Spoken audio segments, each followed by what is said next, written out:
Assalamualaikum warahmatullahi wabarakatuh. Kami mahasiswa dari Universitas Sriwijaya, Fakultas Ekonomi, Prodi D3 Akuntansi, kelompok 6 semester 1. Video ini dibuat untuk menyelesaikan tugas UAS dalam mata kuliah pengantar ekonomi mikro dengan dosen pengampu Bapak Ihsan Hamidi, SHIMSI. Kami dari kelompok 6 yang terdiri dari 6 anggota kelompok yang masing-masing bekerja sama dalam memenuhi tugas dengan judul materi penentuan upah di pasar tenaga kerja.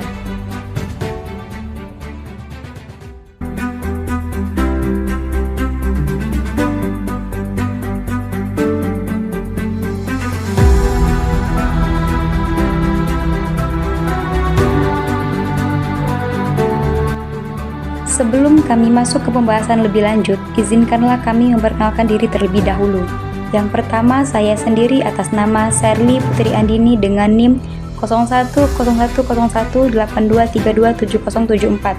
Yang kedua ada Rahma Septi Anggraini dengan NIM 01010282327054. Yang ketiga ada Nando Perdiwijaya dengan NIM 01010282327094.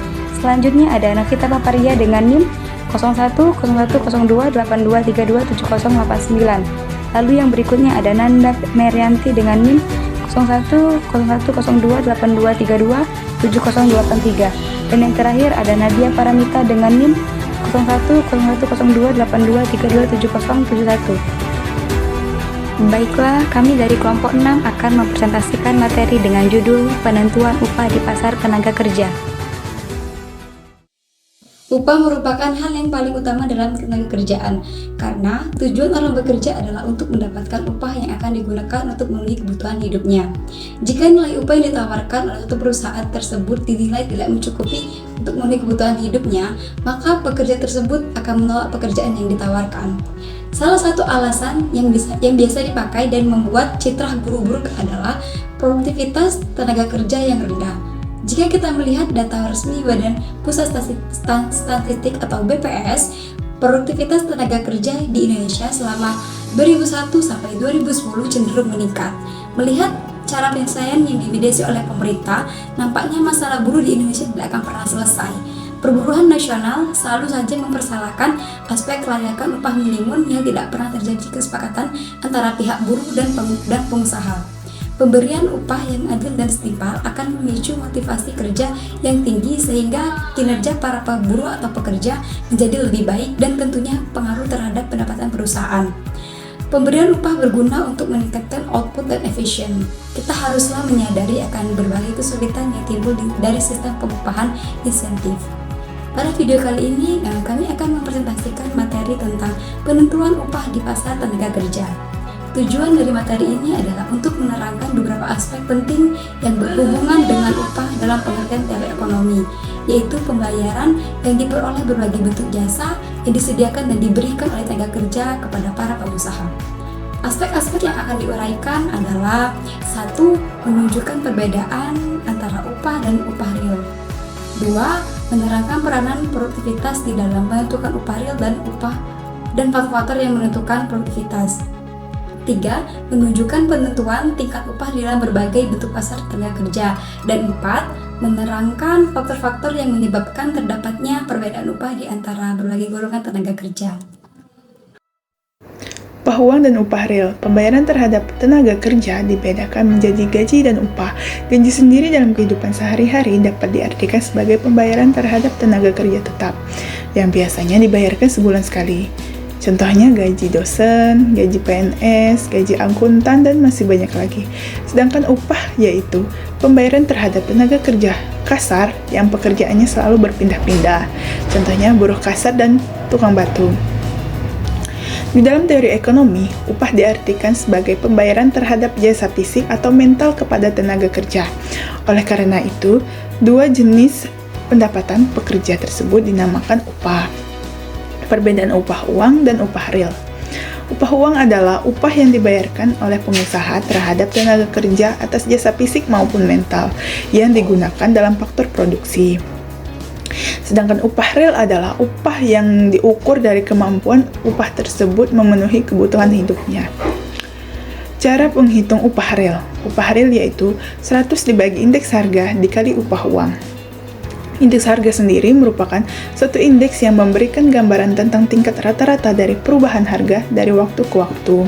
Sebagai contoh, di dalam tabel ini terlihat bahwa di tahun 1995 upah uangnya sebesar 100.000 sedangkan indeks harganya sebesar 100. Maka upah realnya adalah 100 dibagi indeks harganya 100 dikali upah uangnya 100.000, maka upah realnya adalah 100.000. Begitu juga dengan tahun-tahun berikutnya. Di tahun 2005 itu upah uangnya menjadi 600.000 dan indeks harganya menjadi 400. Maka upah realnya adalah 100 dibagi 400 dikali 600.000 yaitu 150.000. Dari tabel ini dapat disimpulkan bahwa kenaikan upah uang dan upah real itu mengalami peningkatan. Nah, upah uang mengalami peningkatan sebesar 6 kali lipat, sedangkan upah realnya hanya mengalami peningkatan 1,5 kali lipat. Hal ini disebabkan oleh kenaikan harga-harga sebesar 4 kali lipat dari tahun 1995 sampai dengan tahun 2005. Di sini saya akan menjelaskan tentang pembahasan materi hubungan dan sumber-sumber kenaikan produktivitas. Baiklah, yang pertama yaitu hubungan antara produktivitas dan upah. Upah real yaitu upah yang diterima oleh tenaga kerja. Upah ini bergantung pada produktivitas dari tenaga kerja yang mereka lakukan. Yang artinya, ketika kegiatan produktivitas dari tenaga kerja yang dilakukan meningkat, otomatis akan meningkatkan upah real para pekerja tersebut. Materi selanjutnya yaitu sumber-sumber kenaikan produktivitas. Produktivitas dapat didefinisikan sebagai kegiatan produksi yang diciptakan oleh pekerja pada waktu tertentu.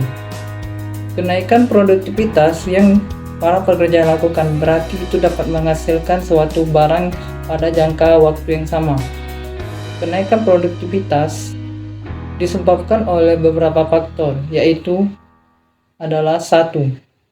Kemajuan teknologi. Kemajuan teknologi dapat menimbulkan dua akibat penting dalam kegiatan memproduksi dan produktivitas. Yang pertama yaitu kemajuan teknologi dapat memungkinkan mengganti kegiatan ekonomi yang semula menggunakan tenaga binatang atau manusia digantikan oleh tenaga mesin. Yang kedua yaitu perbaikan sifat-sifat tenaga kerja. Kemajuan ekonomi menimbulkan beberapa akibat yang pada akhirnya meninggikan kepandaian dan keterampilan tenaga kerja. Kemajuan ekonomi dapat meninggikan taraf kesehatan masyarakat, mempertinggi pendidikan dan latihan teknik, dan menambah pengalaman dalam pekerjaan. Yang ketiga yaitu perbaikan dalam organisasi perusahaan masyarakat. Dalam perekonomian yang mengalami kemajuan, bentuk manajemen mengalami perubahan. Produktivitas dapat menjadi bertambah tinggi akibat dari langkah-langkah yang diambil oleh pemerintah. Di pihak pekerja, pasar monopoli di kedua belah pihak, yaitu pengusaha dan pekerja atau monopoli bilateral. Persaingan sempurna dalam pasar tenaga kerja. Persaingan sempurna dalam pasar tenaga kerja berarti dalam pasar terdapat banyak perusahaan yang memerlukan tenaga kerja dan tenaga kerja yang ada dalam pasar tidak menyatu di dalam serikat-serikat buruh yang akan bertindak berbagai wakil mereka. Di dalam pasar tenaga kerja seperti ini, sifat dari permintaan dan penawaran tenaga kerja tidak jauh berbeda dengan sifat-sifat permintaan dan penawaran di pasar barang. Kurva permintaan ke atas tenaga kerja sama seperti juga kurva permintaan atas barang. bersifat menurun dari kiri ke atas kanan bawah, berarti ke atas tenaga kerja bersifat semakin tinggi atau semakin rendah, upah tenaga kerja semakin sedikit pula atau banyak pula permintaan ke atas tenaga kerja. Monopoli dari pihak tenaga kerja. Ada 3 perbedaan monopoli dari pihak tenaga kerja, yaitu 1. Menuntut upah yang lebih tinggi, yang kedua membatasi penawaran tenaga kerja, dan yang ketiga adalah menambah permintaan tenaga kerja. Yang pertama yaitu penuntutan upah yang lebih tinggi. Pada kurva di atas menunjukkan titik E merupakan titik keseimbangan antara besaran upah dan jumlah tenaga kerja. Terlihat bahwa dalam kurva penuntutan upah, jika pekerja menuntut upah yang lebih tinggi, maka perusahaan akan sedikit mempekerjakan pekerja. Namun penawaran perusahaan untuk tenaga kerja akan bertambah ketika upah ditingkatkan, sehingga pada tingkat L1 sampai L2 menunjukkan besarnya pengangguran yang ada. Perbedaan yang ke nomor 2 yaitu membatasi penawaran tenaga kerja. Misalnya seperti ini, permintaan tenaga kerja sekitar 900 orang, tetapi perusahaan hanya membatasi pekerja hanya 800 orang saja.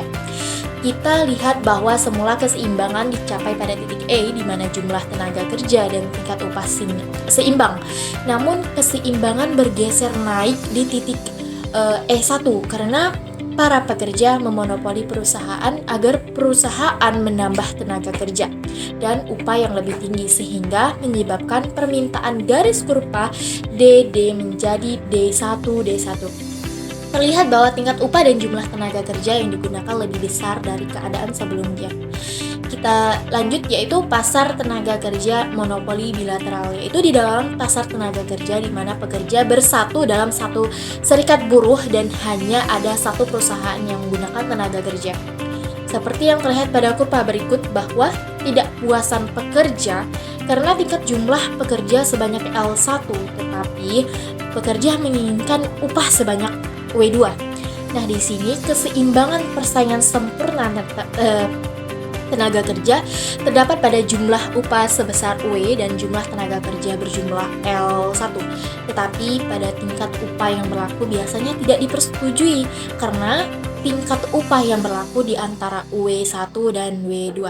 Tetapi di mana jika pekerja yang menguasai pasar, maka tingkat upah yang berlaku mendekati W2. Namun apabila perusahaan yang menguasai pasar, maka tingkat upah mendekati W1 dan jumlah tenaga kerja sebesar L bersinambungan antara titik L1 dan W2. Pada titik inilah terjadinya keseimbangan. Faktor-faktor yang menimbulkan perbedaan upah. Anda tentunya telah menyadari bahwa di antara para pekerja maupun di antara berbagai golongan tenaga kerja terdapat perbedaan upah. Ada kalanya perbedaan upah itu sangat menyorok sekali. Ada yang upahnya hanya cukup untuk hidup, ada yang memungkinkan suatu kehidupan yang menyenangkan, dan ada pula yang memungkinkan suatu kehidupan yang sangat mewah. Sebagai contoh, bandingkanlah saja pemain bola yang bayaran terkemuka di dunia dengan pemain bola amatir yang bermain bola sekedar untuk berolahraga. Tentunya Anda telah pernah membaca di surat kabar bahwa di antara mereka terdapat perbedaan pendapat yang sangat besar sekali. Faktor-faktor penting yang menjadi sumber dari perbedaan upah di antara pekerja-pekerja di dalam suatu jenis tenaga kerja tertentu dan di antara berbagai golongan pekerja adalah: pertama, perbedaan corak permintaan dan penawaran dalam berbagai jenis pekerjaan. Dua, perbedaan dalam jenis-jenis pekerja. Ketiga, perbedaan kemampuan, keahlian, dan pendidikan. 4. Terdapatnya pertimbangan bukan keuangan dalam memilih pekerjaan. 5. Ketidaksempurnaan dalam mobilitas tenaga kerja. Perbedaan dan penawaran tenaga kerja. Permintaan dan penawaran tenaga kerja dalam suatu jenis pekerjaan sangat besar perannya dalam menentukan upah di suatu jenis pekerjaan. Di dalam suatu pekerjaan di mana terdapat penawaran tenaga kerja yang cukup besar tetapi tidak banyak permintaannya, upah cenderung untuk mencapai tingkat yang rendah. Perbedaan corak pekerjaan ekonomi. Kegiatan ekonomi meliputi berbagai jenis pekerjaan. Ada di antara pekerjaan tersebut merupakan pekerjaan yang ringan dan sangat mudah dikerjakan, tetapi ada pula pekerjaan yang harus dikerjakan dengan mengeluarkan tenaga fisik yang besar, dan ada pula pekerjaan yang harus dilakukan dalam lingkungan yang kurang menyenangkan. Perbedaan kemampuan, keahlian, dan pendidikan. Kemampuan, keterampilan, dan keahlian para pekerja di dalam suatu jenis pekerjaan adalah berbeda. Cara lainnya, golongan pekerja mempunyai kepandaian, ketekunan, dan ketelitian yang lebih baik. Sifat tersebut menyebabkan mereka yang lebih tinggi. Dalam perekonomian yang semakin maju, kegiatan-kegiatan ekonomi semakin memerlukan tenaga terdidik, manajer profesional, tenaga teknik, tenaga akuntan, dan berbagai tenaga profesional lainnya akan selalu diperlukan untuk memimpin perusahaan. Maka, pendidikan yang panjang tersebut menyebabkan tidak banyak tenaga kerja yang dapat mencapai taraf pendidikan yang tinggi. Persimbangan bukan keuangan. Daya tarik sesuatu pekerjaan bukan saja tergantung kepada besarnya upaya yang ditawarkan. Akan tetapi, salah satunya terhalangnya rumah yang jauh dari tempat pekerjaan. Seseorang sering sekali bersedia meminta upah yang lebih rendah apabila beberapa pertimbangan bukan keuangan sesuai dengan keinginan. Sebaliknya pula, apabila faktor-faktor bukan keuangan banyak yang tidak sesuai dengan keinginan seorang pekerja, ia akan menuntut upaya yang lebih tinggi sebelum ia bersedia menerima pekerjaan yang ditawarkan. Mobilitas tenaga kerja. Dalam konteks mobilitas tenaga kerja, pemisahan ini berarti kalau dalam pasar tenaga kerja terjadi perbedaan upah, maka tenaga kerja itu akan mengalih ke pasar tenaga kerja yang upahnya lebih tinggi. Perpindahan tersebut akan terus berlangsung sehingga salah satu faktor yang menimbulkan perbedaan tersebut adalah ketidaksempurnaan dalam mobilitas tenaga kerja. Faktor geografis. Geografis merupakan salah satu yang menimbulkan ketidaksempurnaan mobilitas tenaga kerja. Ada kalanya di tempat-tempat tertentu terdapat masalah kekurangan buku, walaupun tingkat upah lebih tinggi, sedangkan di tempat lain terdapat pengangguran dan tingkat upahnya relatif rendah. Dalam keadaan seperti itu adalah wajar apabila para pengangguran tersebut pindah tempat di mana kekurangan tenaga kerja dihadapi. Faktor institusional. Ketidaksempurnaan dalam mobilitas tenaga kerja disebabkan pula oleh faktor-faktor institusional. Di pekerjaan-pekerjaan tertentu, terdapat organisasi-organisasi profesional yang berusaha membatasi kemasukan tenaga profesional yang baru. Tujuannya adalah untuk menjamin supaya pendapatan mereka tetap berada pada tingkat yang tinggi. Di negara kita, faktor institusional tidaklah merupakan faktor yang penting yang menghambat mobilitas tenaga kerja. Sebagai contoh, serikat singkat buku di Amerika Serikat ada kalanya menuntut kepada majikan untuk tidak mengambil pekerjaan yang tidak menjadi anggota serikat buruh. Adapun kesimpulan dari materi kami adalah, dalam teori ekonomi tidak dibedakan antara istilah gaji dan upah. Dalam teori ekonomi hanya digunakan istilah upah, yaitu ganjaran atau pembayaran yang diterima tenaga kerja dari melakukan suatu kegiatan ekonomi atau untuk menghasilkan barang atau jasa. Tingkat upah pekerja sangat erat hubungannya dengan tingkat produktivitasnya. Biasanya, semakin tinggi produktivitas pekerja, maka semakin tinggi pula tingkat upahnya. Penentuan upah sangat bergantung kepada pasar kerja yang wujud. Pasar tenaga kerja dapat dibedakan menjadi 4 bentuk, yaitu 1. Pasar persaingan sempurna adalah upah ditentukan oleh permintaan dan penawaran tenaga kerja. 2. Pasar tenaga kerja monopsoni adalah upah ditentukan oleh pengusaha dan tingkatnya lebih rendah dari pasar persaingan sempurna. 3. Pasar monopoli di pihak pekerja. Para pekerja cenderung untuk menuntut upah yang lebih tinggi. Dan keempat, pasar monopoli bilateral. Tingkat upah tidak dapat ditentukan.